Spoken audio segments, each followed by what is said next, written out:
चलो चलो वेलकम और नेक्स्ट लेक्चर। और ये लेक्चर है बच्चों हमारा 12th केमिस्ट्री का। 12th केमिस्ट्री का जो अपना टॉपिक चल रहा है बच्चों वो है इलेक्ट्रोकेमिस्ट्री। तो इलेक्ट्रोकेमिस्ट्री चैप्टर चल रहा है हमारा, उसमें हमने बहुत कुछ कर लिया, तो काफ़ी कुछ हो चुका उसमें से। तो अब हमारा जो टॉपिक में है हम इलेक्ट्रोकेमिस्ट्री के इलेक्ट्रोलाइसिस प्रोसेस के अंदर हैं, जिसमें हमने इलेक्ट्रोलाइसिस यानी प्लेटिंग जो होती है, जो deposit of the metal on electrode है, उसमें हमने फैराडे लॉ कर लिए थे। तो आज जो हमारा अभी जो आगे टॉपिक आता है इसमें, वो टॉपिक आता है बच्चों प्रोडक्ट ऑफ इलेक्ट्रोलाइसिस। अब प्रोडक्ट ऑफ इलेक्ट्रोलाइसिस में इससे पहले कि हम प्रोडक्ट ऑफ इलेक्ट्रोलाइसिस करें, हम करेंगे factor of acting the product of electrolysis. तो वो हमारा आज वाला टॉपिक है। चलो पहले इलेक्ट्रोलाइसिस देख लेते हैं बच्चों होता क्या है। सो बेसिकली इलेक्ट्रोलाइसिस आज वाला टॉपिक है, and factors affecting products of electrolysis. आप ये समझे बात। अब आप बोलोगे प्रोडक्ट ऑफ इलेक्ट्रोलाइसिस क्या है, क्या फैक्टर होंगे, तो इलेक्ट्रोलाइसिस है क्या, वो देखिए। तो बेसिकली बच्चों इलेक्ट्रोलाइसिस जो है वो ये है। देखिए ये आपके लिए अब एक लेक्चर की हमने एक जो एक अरेंजमेंट कर रहे हैं, साथ साथ लाइव लेक्चर्स भी चलेंगे और lectures for recording for YouTube lecture भी चलेगा। तो ये फेसबुक पे लाइव लेक्चर का सिस्टम है, उसमें जो तो अभी तो हम इसको आगे बढ़ा रहे हैं कि so that more and more students gate engage. तो वो जैसे जैसे वो बढ़ते जाएंगे वो फिर लाइव का फ़ायदा होगा। अभी हम कुछ और टाइम्स में लाइव करने की कोशिश कर रहे हैं, जैसे 2 4 5 बच्चे अभी देख रहे हैं, तो वो जैसे जैसे कोई डाउट्स लेंगे उनकी बात भी करेंगे, उनसे भी थोड़ी बहुत बात करते जाएंगे। और आपके लिए कि साथ साथ अलग अलग 2 कैमरास में रिकॉर्डिंग चल रही है, वो आपके लिए अलग से यूट्यूब के लिए रिकॉर्डिंग चल रही है, और वो यूट्यूब पे आपको हाई क्वालिटी लेक्चर आपको मिलेगा, बट विद द जो थोड़ा बहुत ऑनलाइन का है उसके लिए अलग कैमरा चल रहा है, लैपटॉप सिस्टम लग चुका है साथ में। तो वो थोड़ा बहुत वहाँ हमको देखना है कि वो कोई कमेंट पूछ रहे हैं या कोई डाउट्स पूछ रहे हैं, तो वो देखते चलेंगे। चलो बच्चों, ठीक है बच्चों, चलिए आप भी देखते जाओ बच्चों दोनों। तो इलेक्ट्रोलाइसिस क्या था।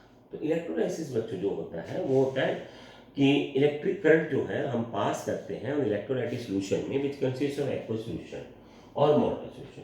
सो इलेक्ट्रिक करंट इज पास, ठीक है। तो इलेक्ट्रोलाइसिस में क्या होता है, इलेक्ट्रिक करंट इज पास।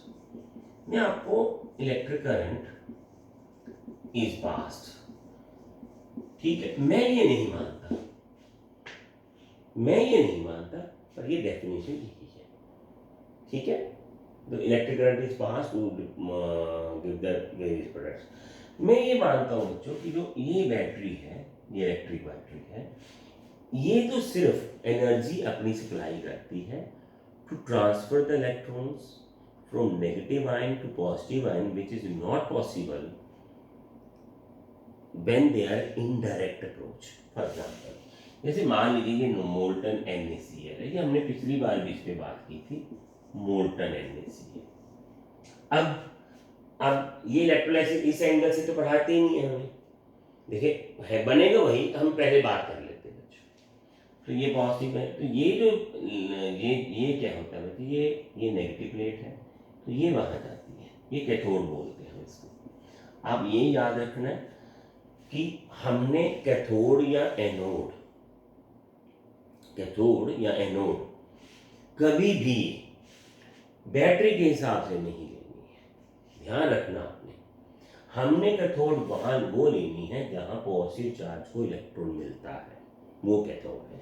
तो ये तो भैया जी यहाँ से इलेक्ट्रॉन ले लेता है।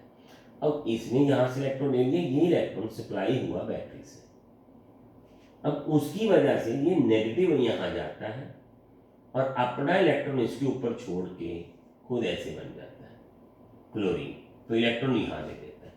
बेसिकली ये जो इलेक्ट्रॉन गेन इसने इधर से किया है, बैटरी का ये जो एंड है वो ले जाता है।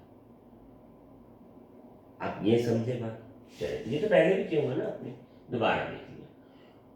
तो हमने जो लाइन की इलेक्ट्रिक करंट इस पास, इलेक्ट्रिक करंट कहाँ पास हुआ है, ये तो हमने मान लिया ना कि ये भी, ये आयन नेगेटिव इधर गया है और पॉजिटिव इधर गया है, तो ये तो कंडक्शन हुई है।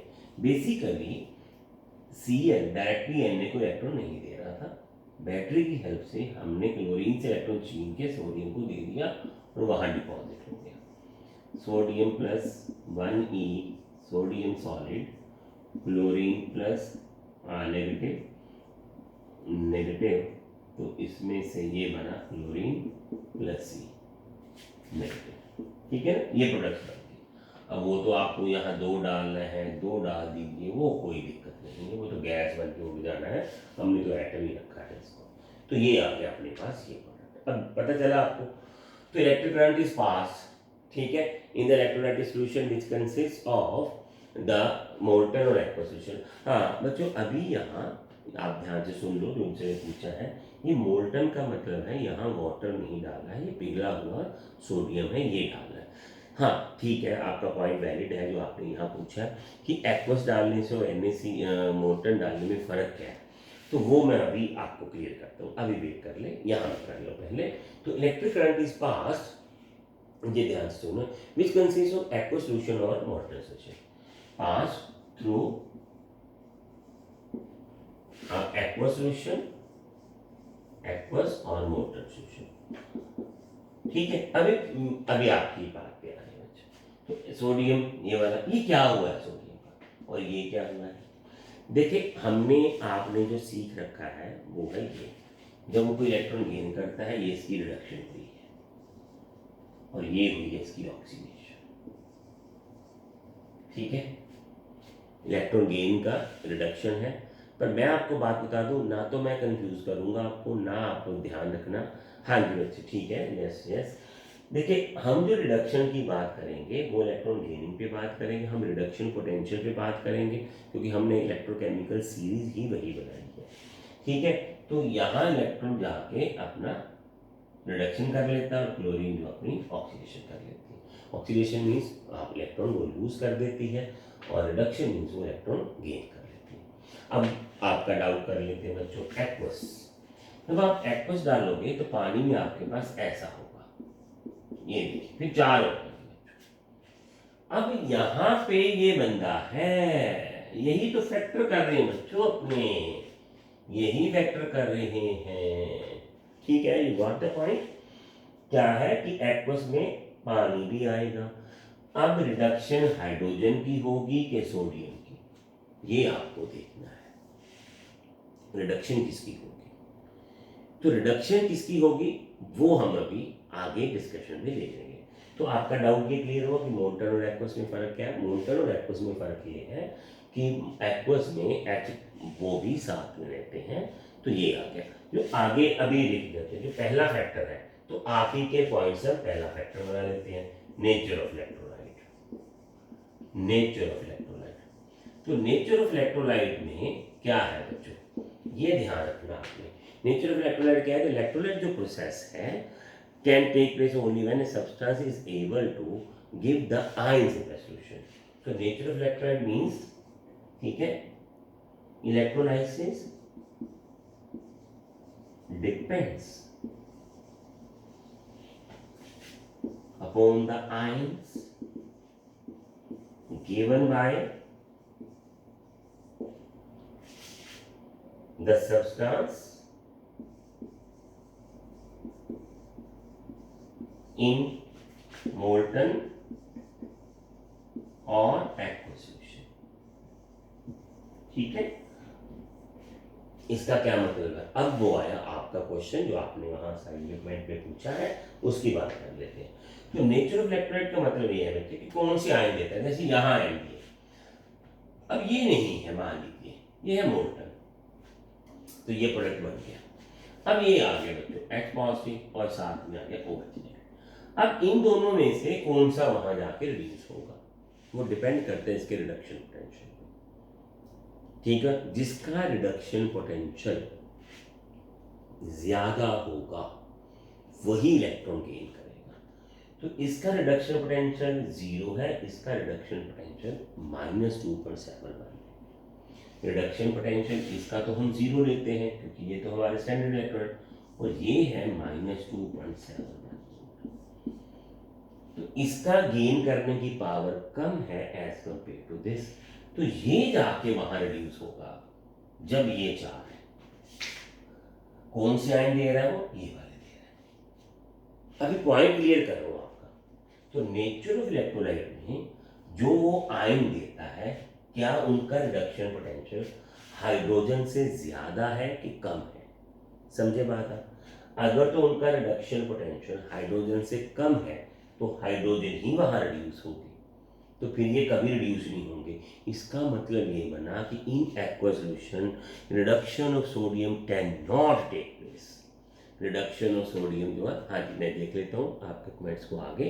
तो रिडक्शन ऑफ जो सोडियम है वो नहीं कर सकते, यानी उन सारे एलिमेंट्स जिनका रिडक्शन पोटेंशियल हाइड्रोजन से कम है उनको एक्वा सॉल्यूशन में हम रिड्यूस नहीं कर सकते। सो एज अ मेटल वो हमारे पास कभी नहीं मिलेंगे, हम उनको मोल्टन स्टेट में ही रिड्यूस कर सकते हैं। यानी जितने भी हैं, जैसे अल्कली मेटल तो लगभग सारी ही ऐसी हैं जिनका रिडक्शन पोटेंशियल माइनस में है, that means they have lower reduction potential than hydrogen. तो अब अरे वो पता क्या है, ये ऐसा कंफ्यूज हो जाता है आपका, है ना, ये लोअर रिडक्शन पोटेंशियल या हायर। मैं भी करता हूँ, मैं आपको सिंपल लैंग्वेज में लिख के देता हूँ, फिर आपको ये अच्छे से समझ लग जाएगा। ठीक है, ठीक है बच्चों। चलो, तो सिंपल लैंग्वेज क्या बनती है बच्चों आपकी? सिंपल लैंग्वेज ये बनती है कि होता क्या है, रिडक्शन पोटेंशियल होता क्या है। ठीक है, power to gain electron potential क्या था हमारा? Power to gain electron. अब पावर टू गेन इलेक्ट्रॉन, तो जिसकी गेनिंग करने की पावर ज्यादा है वही गेन करेगा इलेक्ट्रॉन, दैट्स इट। तो आपको मैं बोलूं अगर सोडियम की गेनिंग पावर है जी इतनी -2.7 वोल्ट और हाइड्रोजन की गेनिंग पावर है 0, तो ऑब्वियस है ये बड़ी है इससे, तो हाइड्रोजन वहां रिड्यूस हो जाएगा। ठीक है, अब आ गया क्लोरीन और ऑक्सीजन। ऐसे ही क्लोरीन और ऑक्सीजन का देखना है। अब ये होगा कैथोड पे, ये क्या हो रहा है? कैथोड पे। ये कहाँ हो रहा है? कैथोड पे। तो कैथोड पे रिडक्शन जो डिपेंड करती है वो डिपेंड करती है बच्चों रिडक्शन पोटेंशियल ऑफ आयन, जिसका reduction potential power to gain at cathode reduction of metal of any substance any ion. चलिए ये फिर थोड़ा सा लैंग्वेज उलझ गया। सो हम क्या लिखेंगे कि कैथोड पे वही रिड्यूस होगा जिसका रिडक्शन पोटेंशियल ज्यादा होगा। So only those ions get reduced on cathode which has more reduction potential, more reduction potential। ये आ गया। ठीक है, अब वो डिपेंड करता है कौन कौन से आयन आपके। ठीक है ना, मैं अभी आपको कैसे बोल रहा हूँ, अभी तो हम इसके तो हम फैक्टर डिस्कशन नहीं कर रहे ना, प्रोडक्ट ऑफ इलेक्ट्रोलाइसिस तो बाद में करेंगे बच्चों। ठीक है, प्रोडक्ट ऑफ इलेक्ट्रोलाइसिस हम बाद में करेंगे। हाँ जी, रिडक्शन पोटेंशियल मतलब है पावर टू गेन है, तो हम रिडक्शन पोटेंशियल में ही ऐसे करेंगे। ये होगी कहाँ? कैथोड पे होगा। ठीक हो गया, तो इलेक्ट्रोलाइट की नेचर पे ये डिपेंड कर गया। चलिए आगे देखते हैं बच्चों। अब आता है बच्चों एनोड पे। एनोड पे क्या हो रहा है?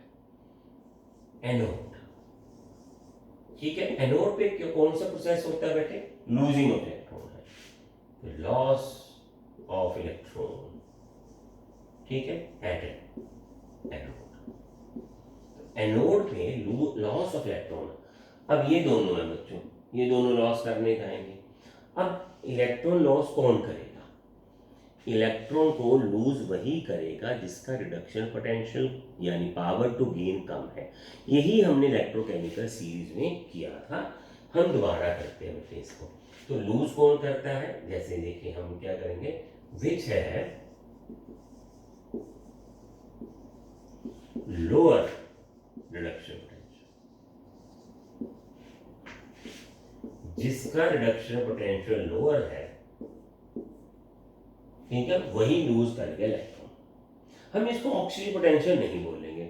यस बच्चा, इट्स राइट कि हम ऑक्सीडेशन पोटेंशियल में बात ही नहीं करेंगे। क्यों नहीं करेंगे बच्चों? क्योंकि हमने रिडक्शन पोटेंशियल में ही सीधी सीखी है। जिसका रिडक्शन पोटेंशियल कम होता है उसकी लूज करने की, इलेक्ट्रॉन को लूज करने की पावर ज़्यादा है, और जिसका रिडक्शन पोटेंशियल ज़्यादा होगा वो गेन ज़्यादा करेगा। तो हम क्या करेंगे कि एनोड पे वही जाके इलेक्ट्रॉन लूज करेगा, यानी ऑक्सीडेशन करेगा, ठीक है। और अब यहाँ लिखते हैं on anode oxidation of ion will take place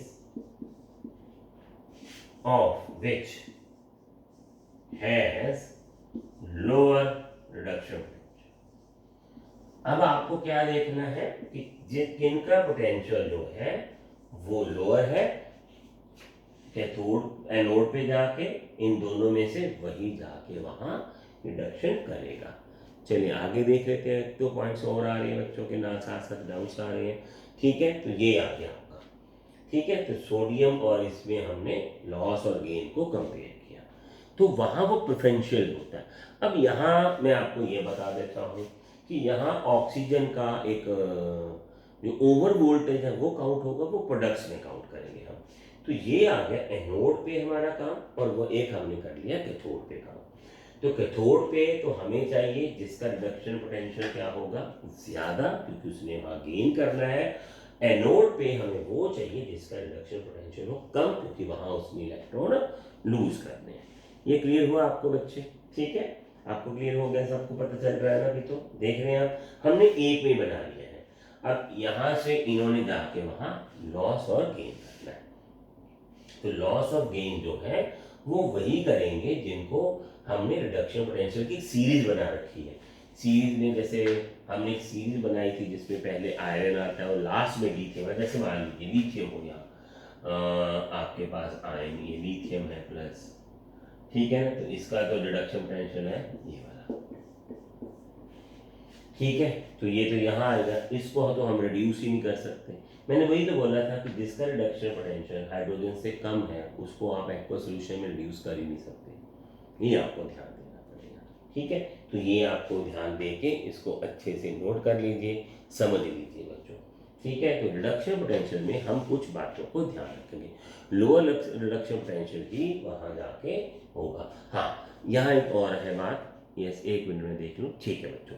देखो, मैं ऑक्सीजन पोटेंशियल की बात नहीं कर रहा हूँ बच्चों, ठीक है, आप ध्यान रखना है। ऑक्सीजन पोटेंशियल की बात मैं इसलिए नहीं कर रहा हूँ, या ना ही मैं करना चाहता हूँ। मैंने आपको पहले बताया था हम रिडक्शन पोटेंशियल में ही बातें करेंगे। तो रिडक्शन पोटेंशियल जिसका होगा सबसे ज़्यादा वही वहाँ रिड्यूस होगा, ठीक है। तो ये आपको ध्यान रखना पड़ेगा, ठीक है, क्लियर। तो वो अब जैसे एक छोटा सा क्वेश्चन और आ रहा है बच्चों का, अभी देखता हूँ मैं वो, अभी अभी एक मिनट में देखता हूँ, ठीक है। तो ये आ गया, हाँ यस। तो होता क्या है बच्चों कि इसको जो हमारे पास है एफ नेगेटिव, ये है, इसके बारे में पूछा उन्होंने, F negative, yes yes yes. तो क्या इसकी एनोड पे ऑक्सीडेशन हो सकती है? ठीक है, चलो देखते हैं बच्चों। ये आता है बच्चों इसका एक मिनट, प्लस 2.81 वो 87 वोल्ट होता है इसका। अब आप बताओ बच्चों, आयरन पे कौन सा आपको लगता है कि जाके इलेक्ट्रॉन जो है वो एनोड पे दे सकता है? तो जिसका रिडक्शन पोटेंशियल कम होगा वही वहां इलेक्ट्रॉन देगा। तो एफ नेगेटिव का रिडक्शन पोटेंशियल बहुत ज्यादा है। It will never oxidise at anode, क्योंकि ये तो बहुत ज्यादा है बच्चों। तो F जो नेगेटिव है, F2 टू इलेक्ट्रॉन कभी नहीं बनेगा, ठीक है, because it has very very higher, never, this will never happen, because it will never oxidate a node as it has very high reduction potential. तो हमें ये पता है बेटे कि एनोड पे जिसका रिडक्शन पोटेंशियल कम होगा सबसे, वही वहां जाके ऑक्सीडाइज होगा। तो वैलिड डाउट था। आई होप आपको आंसर मिल गया होगा, ये वाला याद रखेंगे बच्चों। क्लियर है ये? अब तो पॉइंट क्लियर हुआ। तो कौन कौन से हो सकते हैं, हाँ ये आपको अभी काफ़ी कुछ है, इसमें भी बताया जा सकता है। ठीक है, तो ये जो डाउट है आपके साथ साथ में देख लेते हैं बच्चों। ठीक है, तो होगा कौन सा अभी हमने ये देखना है। क्लियर? तो कुछ है उसमें है बच्चों। ठीक है, आपका वो पॉइंट वैलिड है, आपने बोला है। हम ऑक्सीजन की अभी बात नहीं कर रहे हैं बच्चों की, जो ओवर वोल्टेज वाला। ठीक है, हो सकता है आपने पढ़ा हो, बट आपको वेट करना पड़ेगा एक लेक्चर और का। नेक्स्ट में हम उसके जो पॉइंट्स हैं, ओवर जो वोल्टेज वाला पॉइंट है, वो डिस्कशन में लेंगे, अलग से लेंगे। ठीक है, ठीक है। तो आगे देखते हैं बच्चों। अभी हम ये वाला आपका पॉइंट आगे है, ये डाउट या ये कौन सा, अच्छा ठीक है, सॉरी, ठीक है बच्चों, सॉरी, अभी वो किया ही नहीं था, हमने वो पॉइंट ही नहीं किया बच्चों, अभी करते हैं। ठीक है, नेचर ऑफ इलेक्ट्रोड, ये एक बच्चा पूछ रहा है नेचर ऑफ इलेक्ट्रोड की डिस्कशन क्या होगी। तो बिल्कुल होगी बच्चों। तो वो कैसे होगी? तो नेचर ऑफ इलेक्ट्रोड बच्चों दो तरह की है, ये भी एक वैलिड पॉइंट है, ये भी इफेक्ट करती है प्रोडक्ट ऑफ इलेक्ट्रोलाइसिस को। ठीक है बच्चों, तो यह ध्यान से देखना है। तो नेचर ऑफ इलेक्ट्रोड जो है वो कैसे इफेक्ट करती है। इलेक्ट्रोड दो तरह की होती है, नॉन अटैकेबल, नॉन अटैकेबल, और एक है अटैकेबल। ठीक है, हाँ धीरे धीरे आप जैसे, जब वो पॉइंट नहीं छूट नहीं रहा था। एक्चुअली हुआ क्या था बच्चों कि मैंने वो इलेक्ट्रोलाइसिस का एक फ्लो बन गया था, तो वही नहीं उसकी रिडक्शन ऑक्सीजन पोटेंशियल की डिस्कशन कर ली, टाइप ऑफ इलेक्ट्रोलाइट्स भी कर ली। अभी ये नेचर ऑफ इलेक्ट्रोड की अभी डिस्कशन करते हैं, ये बहुत ही अच्छा पॉइंट है बच्चों। तो नॉन अटैकेबल क्या होता है बेटी, इनको हम इनर्ट इलेक्ट्रोड्स बोलते हैं। इनर्ट क्या होते हैं बच्चों? इनर्ट इलेक्ट्रोड्स वो होते हैं जो केमिकल रिएक्शन में पार्टिसिपेट नहीं करते। अब ऐसे लिख देते हैं बच्चे, फिर पूछते रहते हैं सर केमिकल रिएक्शन का मतलब क्या हुआ। तो अटैकेबल जो होती हैं बच्चे, ये क्या होती हैं, एक्टिव इलेक्ट्रोड्स होती हैं। अब एक्टिव इलेक्ट्रोड्स क्या होती हैं, यही है, यही समझ आ गए तो कर देने का। होता ये है बच्चों कि एक्टिव इलेक्ट्रोड जो है, एक्टिव इलेक्ट्रोड जो है वो खुद भी, ध्यान से देखना बेटे, खुद भी ऑक्सीडेशन में पार्टिसिपेट करती है। ठीक है, तो एक्टिव इलेक्ट्रोड्स होती हैं जो जो the electrodes which participate in oxidation means they can lose their electrons। ठीक है, कैसे कैसे आएगा ये? तो ये तो इनर्ट है बच्चों, जैसे प्लेटिनम की होती है, गोल्ड इलेक्ट्रोड है हमारे पास, इनर्ट है, they don't take part in chemical, they do not take part in reduction. तो ये पार्टिसिपेट ही नहीं करती रिडक्शन में, ऑक्सीडेशन में। सारी रिडक्शन में नहीं करेगी इलेक्ट्रोड पार्ट, ये ठीक है, रिडक्शन में नहीं करेगी, वो भी मैं आपको क्लियर करता हूँ अभी। तो they do not take part in oxidation, मतलब they do not take part in loss of electron. तो ये लॉस ऑफ इलेक्ट्रॉन में गेन कुछ नहीं करेगी ये इसका तो हमें जरूरत भी नहीं है। जो नॉन अटैकेबल इलेक्ट्रोड्स होती हैं उनका काम सिर्फ इतना ही है बच्चों कि वहाँ एक आयन आएगा, वहाँ वो इलेक्ट्रॉन छोड़ेगा, दूसरी तरफ इलेक्ट्रॉन पहुंचेगा, वो गेन करेगा, इलेक्ट्रॉन का कुछ नहीं होगा। तो बच्चों को बात ऐसा दी एग्जाम्पल से अच्छे से क्लियर कर दो। चलो अच्छे से क्लियर कर देते हैं बच्चों, ये तो छोड़ ही दो ना, तो ये सारा मैं अभी दोबारा करवाता हूँ बच्चों, आपको ये भी हटाता हूँ। अच्छे से क्लियर कर देते हैं बच्चों, आपको क्लियर नहीं हो तो फिर लेक्चर का फायदा भी क्या है। ठीक है ना, अच्छे से क्लियर कर देते हैं। तो क्या है बच्चों, ये देखो, चलो ये करते हैं बच्चों। ठीक है, ये अभी देखना, ये आप, मैं अभी आपको बताता हूँ, ये तो मैं पहले ही क्लियर कर चुका हूँ बच्चों। जैसे ये चैप्टर शुरू हुआ था ना टॉपिक फैराडे वाला, तो उसके पहला जो लेक्चर था वो यही था। तो ये मान लीजिए ये है अपने पास, ठीक है बच्चों, और ये है मेरे पास कॉपर। इलेक्ट्रोड, और ये भी कॉपर इलेक्ट्रोड है, ठीक है। और ये है अपनी कैथोड, और ये है अपनी एनोड, जी बिल्कुल अपनी ही है, ठीक है। अब क्या हुआ बच्चों, देखो अभी हमने पीछे ये पढ़ा था ये वाला, ठीक है। तो ये है अपने पास, ये मान लीजिए ये ऐसी होती है, प्लेटिनम प्लेटिनम, और साथ में Cu+2 SO4 2। सिंपल है ना, ये तो अभी आपको पता चल ही गया, चलिए ठीक है। तो फिर दुख की कुछ नहीं है, इसने इधर जाना है, 2 इलेक्ट्रॉन गेन कर लेंगे, तो ये बन जाएगा Cu+2 + 2e, तो Cu सॉलिड, ये वहां डिपॉजिट हो जाएगा। अब बैटरी बोलती है मेरे इलेक्ट्रॉन दो, मैंने तो यहाँ दे दिया, उसको तो चाहिए।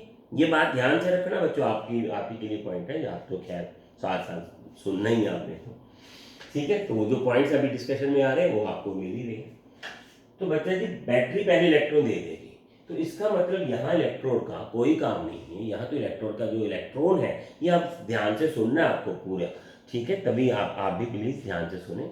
तो ये आपको ध्यान से ऐसे सुनना है कि यहाँ जो मैं वर्डिंग यूज कर रहा हूँ ये ध्यान से देखें, कैथोड पे तो बच्चा इलेक्ट्रॉन भेजेगी बैटरी, भैया जी ये ध्यान रखना आपने, कैथोड पे जो इलेक्ट्रॉन है बच्चा पाके, ये ध्यान रखना वो बैटरी का आता है, तो इलेक्ट्रॉन ने तो देना नहीं है वहाँ, ठीक है ना। तो इलेक्ट्रॉन तो कुछ नहीं कर रहा वहाँ, तो वो इलेक्ट्रॉन जो है यहाँ वो बैटरी दे देती है। बैटरी बोलती है भी पॉजिटिव वाले को, भाई मैंने आगे इलेक्ट्रॉन दे दिया, आप वहाँ से छीनो आगे से, तो वो यहाँ आ जाती बैटरी। बोलो भी कौन देगा इलेक्ट्रॉन, वापिस करो हमारा इलेक्ट्रॉन। बैटरी को मैंने बोला था, बैटरी ने खुद से इलेक्ट्रॉन तो देना नहीं है, तो वापिस ले लेना। अब यहां से ये SO4 चलता है, क्योंकि प्लेटिनम तो इनर्ट है, इसने ना तो इलेक्ट्रॉन देना है आपको, ना इसने लेना है आपसे, इसे इनर्ट नॉन अटैकेबल है। यही बोलते हैं कि it will not take part in any chemical, क्या होता है, रिएक्शन। अब समझ लगा कि केमिकल रिएक्शन में बच्चों ध्यान से आपने सुनना है, केमिकल रिएक्शन में ये होता है कि ना तो जो आपकी प्लेटिनम इलेक्ट्रोड है वो इलेक्ट्रॉन दे पा रही है, ना ही वो इलेक्ट्रॉन ले पा रही, उसका काम सिर्फ इलेक्ट्रॉन को ट्रांसफर करने में ही आपके। जैसे इसने इधर इलेक्ट्रॉन बैटरी का आपको दे दिया, अब यहाँ उसने मांगा प्लेटिनम इलेक्ट्रोड से, प्लेटिनम कहती है लास्ट सोल्यूशन वाले दे इलेक्ट्रॉन देना आगे उसको, सिंपल। तो फिर SO4 वहां जाता है। अभी ये मैं एग्जांपल के लिए ले रहा हूँ बच्चों, ध्यान से आपको ये दोनों का डिफरेंस समझाने के लिए, ये ऐसा नहीं है कि प्रोडक्ट पूरे बन जाएंगे, वो तो प्रोडक्ट में करेंगे। तो SO4 फिर वहां जाता है, अपने 2 इलेक्ट्रॉन छोड़ता है, और SO4 ऐसे बन जाता है। हो सकता है ये ना करे ऐसे रियलिटी में, पर ये एग्जाम्पल है। तो ये इलेक्ट्रॉन दे देता है फिर इसको, ये समझना की बात। अब ये वाले इलेक्ट्रॉन में बैटरी ले जाती है, ये भी फिर इधर ऐसे ऐसे चलता रहता है। प्लेटिनम की इलेक्ट्रोड कोई काम नहीं करे, यहाँ तो बच्चे कॉपर के हैं, यहाँ फिर वही बात है, 2 इलेक्ट्रॉन गए, ये तो वही होगा जो यहाँ होगा। मैंने बोला ना इस टाइप इस कैथोड का, कैथोड कभी भी आपकी चाहे अटैकेबल है नॉन अटैकेबल है, ये पार्टिसिपेट कर ही नहीं है, ये तो इलेक्ट्रॉन देती नहीं है, तो इलेक्ट्रॉन वहां से लेके दे देती है हमें। चलिए ये आ गया, ठीक हो गया। अब यहाँ बैटरी ने अपने इलेक्ट्रॉन मांगे। अब कॉपर का क्या हुआ, कॉपर का रिडक्शन पोटेंशियल जो है वो बहुत कम है as compare to SO4 2 negative. मतलब क्या है इसका, मतलब ये है कि ये भी पार्टिसिपेट करना चाहती है केमिकल इसमें रिएक्शन में, तो ये अपने से इलेक्ट्रॉन दे देती है, इससे तो मांगा ही नहीं उसने, ये तो बेचारा ऐसे ही पड़ा रहा। इसे एक्टिव मेटल है, इसका रिडक्शन पोटेंशियल बहुत कम है।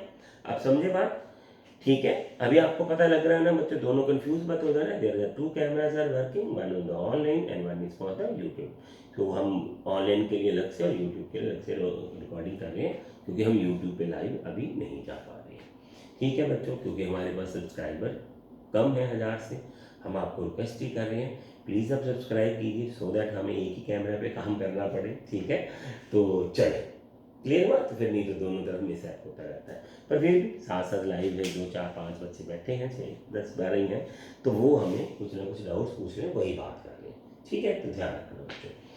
तो क्या है, अब ये है एक एक्टिव मेटल बच्चों, कॉपर की जो मेटल है वो एक्टिव मेटल है, ठीक है। तो इसका रिडक्शन पोटेंशियल जो है वो कम है, नॉर्मली तो नहीं है इतना कम, ज़्यादा ही है, पर इतना कम तो है कि इलेक्ट्रॉन डोनेट कर सके as compare to this SO4 से। SO4 से रिडक्शन पोटेंशियल कॉपर का कम है, जिसका रिडक्शन पोटेंशियल कम होता है उसकी डोनेशन पावर ज़्यादा होती है, याद रखना है, ठीक है, ऐसे ही याद रखना है। जिसका रिडक्शन पोटेंशियल कम हो उसकी डोनेशन करने की पावर क्या होती है, ज़्यादा होती है। तो कॉपर क्या करता है, अपने 2 इलेक्ट्रॉन खुद से इसको दे के आयन बन के यहाँ आ जाता है। अब देखिए बनी बात, आपको पता चला। अब क्या होगा, धीरे धीरे ये वाला जो एनोड है ये खत्म होना शुरू हो जाएगा, ये टूट के ऐसे जाना शुरू हो जाएगा, तो ये इलेक्ट्रोड धीरे धीरे खत्म हो जाएगा। और पानी में CuSO4 ऐसे ही बना रहेगा, क्योंकि जितने वहां जाएंगे उतने यहां आ जाएंगे। यहां क्या होगा, पानी से CuSO4 खत्म होगा, यहां इसका ब्लू कलर जो था वो पानी का, इसका जो ब्लू कलर था वो फेड आउट होगा, यहां ब्लू कलर फेड आउट नहीं होगा, यहां जो ब्लू कलर है वो फेड आउट नहीं होगा।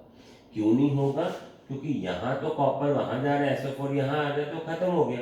अब यहां से कॉपर तो जा रहा है, इसका कॉपर वापस आ रहा है, ये तो कहीं जा नहीं रहा, तो कॉपर सल्फेट सॉल्यूशन ऐसे ही बना रहा, क्योंकि ये एक अटैचेबल इलेक्ट्रोड है। अटैचेबल इलेक्ट्रोड का हमने ये मानना है, मैं उसको मानूंगा कि जिसका रिडक्शन पोटेंशियल अटैचेबल इलेक्ट्रोड क्या होती है, the electrode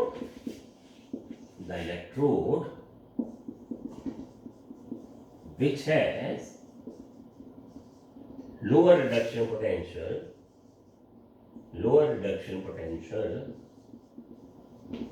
than the negative ions of solution। बस ये याद, नेगेटिव आयन सॉल्यूशन का जो रिडक्शन पोटेंशियल है जिससे उसका कम हो, तो वो जो है खुद इलेक्ट्रॉन डोनेट कर देगी, तो फिर उसको धीरे धीरे वो फेड आउट होगी। अब इस नॉलेज को बच्चों हमने यूज किया, हाँ ठीक है, ठीक है, वो कहता है कि इसका कोई फायदा भी होता है, बिल्कुल होता है बच्चों, हमने किया था इसको स्टार्ट में, अगर आपने लेक्चर देखा है तो ये था बेटा, फायदा ये होता है कि इससे हम क्या होता है कि अगर हम ये इम्प्योर इलेक्ट्रॉन ले लेते हैं तो धीरे धीरे जो प्योर कॉपर तो वहां डिपॉजिट कर लेंगे सोल्यूशन में से, ठीक है, और ये आयन आ जाएंगे, और जो इम्प्योरिटीज है वो सोल्यूशन में बची रहेंगी, प्योर कॉपर वहां चला जाएगा, वो पहले सोल्यूशन से जाता है फिर हम इसको दे देते हैं, तो इससे हम प्योर कॉपर को एक्सट्रैक्ट कर पाते हैं अटैचेबल इलेक्ट्रोड बनाने से। तो अटैचेबल इलेक्ट्रोड क्या होता है, जो जिसका रिडक्शन पोटेंशियल लोअर हो नेगेटिव आयन से, and it donates its own electron at cathode and precipitate in the solution,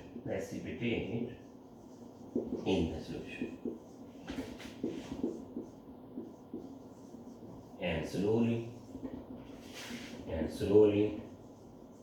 it dissolves in solution। तो ये स्लोली पानी में या सोल्यूशन में डिसॉल्व ही हो जाता है। नॉन अटैकेबल डिसॉल्व नहीं होगी, अटैकेबल होगी, तो हमने यहाँ नेचर में पढ़ लिया है, एक तो अटैकेबल है, एक नॉन अटैकेबल है। अब जैसे यहाँ अटैकेबल कोई और डाल, जैसे मान लीजिए यहाँ हमने जो इलेक्ट्रोड ली है ये कॉपर की ली थी, अब मान लीजिए हमने कोई और ले ली बच्चों, अगर आपने कोई और इलेक्ट्रोड ले ली जिसका रिडक्शन पोटेंशियल आयन से ज्यादा है, तो फिर आयन देगा इलेक्ट्रॉन, फिर प्रोडक्ट बदल जाएंगे। इसका मतलब है कि सॉल्यूशन में अटैकेबल इलेक्ट्रोड को चेंज करने से प्रोडक्ट ऑफ सॉल्यूशन जो है, प्रोडक्ट ऑफ इलेक्ट्रोलाइसिस को फर्क करता है। एक मिनट बच्चों, ठीक, हाँ जी एक मिनट, और एक छोटी सी वो कहते हैं कि अभी ये एलेबोरेट नहीं हुआ अच्छे से। तो देखिए बच्चे, हमने कॉपर लिया, कॉपर का रिडक्शन पोटेंशियल इससे कम था तो कॉपर डिसॉल्व हुआ, कॉपर बाहर चला गया। अब ये पानी में वैसे ही बना रहा, तो पानी में सॉल्यूशन कॉपर सल्फेट बना रहा। अगर यहाँ हम कोई इलेक्ट्रोड और ले लेते, जैसे कि प्लेटिनम की, यहाँ भी ये कोई और ले लेते, अटैकेबल भी और ले लेते, जिसका रिडक्शन पोटेंशियल SO4 से ज़्यादा होता मान लीजिए, तो फिर SO4 वहाँ जाके रिड्यूस होता। ठीक है, अटैकेबल में भी आपको डिफरेंट डिफरेंट प्रोडक्ट्स मिलेंगे सेम सोल्यूशन के। अगर आप यहाँ अगर अब यहाँ कोई हमने कोई और इलेक्ट्रोड ले लेते जिसका रिडक्शन पोटेंशियल SO4 नेगेटिव से ज़्यादा होता, तो फिर उसमें इलेक्ट्रॉन डोनेट नहीं करने थे, फिर इलेक्ट्रॉन SO4 ने डोनेट करने थे, तो फिर वो सोल्यूशन में कॉपर सल्फेट सोल्यूशन फिर कम होगा, फिर ये फेड आउट होगा, जैसे ये नॉन अटैकेबल में हो रहा था। अभी तो कॉपर आ रहा था, अब नहीं आएगा, ये निकलेगा, ये उधर जाएगा। तो अटैकेबल और नॉन अटैकेबल में यही फ़र्क है। अटैकेबल में क्या होता है कि इलेक्ट्रोड पार्टिसिपेट करती है और कभी नहीं भी करती है अगर उसका रिडक्शन पोटेंशियल आपके आयन से ज़्यादा है। ठीक है, तो कैथोड पे तो हमने बात ही नहीं की है क्योंकि कैथोड में तो कुछ हुआ ही नहीं था हमारे लिए। तो अटैकेबल, नॉन अटैकेबल और रिडक्शन पोटेंशियल का ये एक कॉन्सेप्ट है जो मैंने कोशिश की आपको। तो हम यहाँ सम अप करते हैं बच्चों। पहली बात तो ठीक है जी, हम ब्रीफ कर लेते हैं बच्चों। ब्रीफ में क्या है कि इलेक्ट्रोलाइसिस में बहुत बड़ा जो काम है बच्चों, ठीक है, तो हम यहाँ दो काम कर लेते हैं। एक तो अपने पास है एनोड, ठीक है, और एक है cathode. And anode and cathode. तो एनोड पे तो काम चलेगा बच्चे लोअर रिडक्शन पोटेंशियल वालों का। Lower reduction potential, lower reduction potential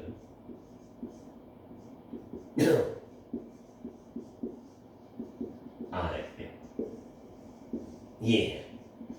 अब वो चाहे आयन हो चाहे वो हो इलेक्ट्रोड, कोई दिक्कत नहीं, आपको कुछ लेना देना नहीं।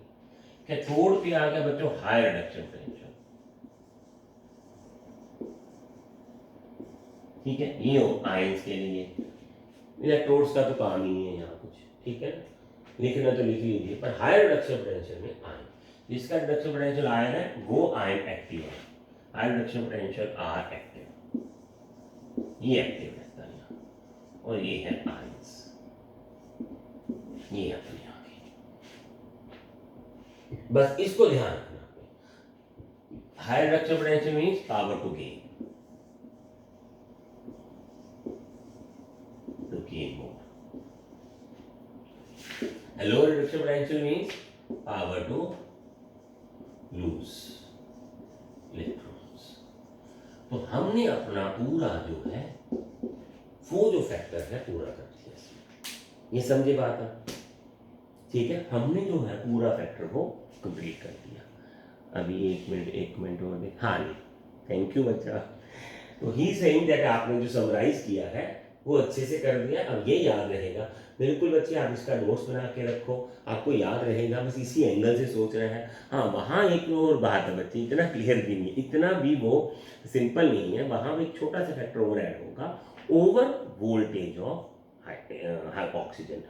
ये एक्चुअली क्या है मैं आपको बता देता हूँ। ओवर वोल्टेज का कोई फंडा नहीं था, ये ऐसे बना दिया बाद में, क्योंकि ये जो हमने किया है ना अभी, ये रूल ऑक्सीजन ने कहीं कहीं माना नहीं है, तब हमने वो दे दिया कि ओवर वोल्टेज है उसका, oxygen has more things to do. चले, वो तो हम जब नेक्स्ट लेक्चर में प्रोडक्ट करेंगे बच्चों, फिर हम सबको बताएंगे कि when we are going to live.